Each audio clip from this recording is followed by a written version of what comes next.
Turin will play host to the Holy Shroud between April 10th and May 23rd. More than 1 million people have made reservations to visit, while more than 4,000 volunteers are helping with artistic exhibitions, movies, and informative panels. The origin and the authenticity of the Holy Shroud are still big mysteries. Mysteries that scientists, physicists, biologists, and archaeologists have still not been able to solve.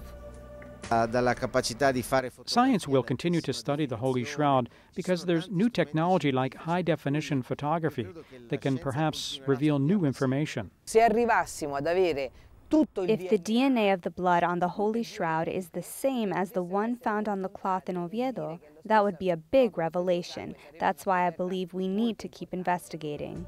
But there are some facts that point to the authenticity of the Holy Shroud. For example, this type of cloth was used by wealthy people because their bodies were laid to rest in mass graves. According to the Gospel, Joseph of Arimathea, a rich man, is a person who gave Jesus' body a proper burial.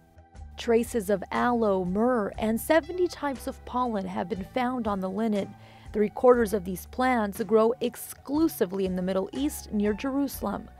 According to the drops of blood, the contact between the body and the cloth lasted for 36 hours, the amount of time, according to the Gospel, between Jesus' death and resurrection. That's why perhaps the most significant aspect of the linen is that it helps explain Jesus' crucifixion. The large amount of bilirubin in blood indicates that he had a violent death, that he sweated blood just as it's described in the Gospels, and that his suffering was indescribable. According to the Holy Shroud, he suffered 120 lashes with the caul flagrum, which had 3 strings, and each one had 2 pieces of sharpened bone which tore skin. Therefore, every blow would cause 6 injuries. 120 lashes equals 720 wounds. Jesus had a wooden plank attached from his hand to his foot as he walked towards the place he was crucified. The remains of dirt found on the cloth near his nose and his knees confirm that he fell to the ground several times. According to scientists, it's also very likely he died from a heart attack. That's why some say he shouted on the cross before he died, and water and blood flowed out after a soldier pierced his side with a spear.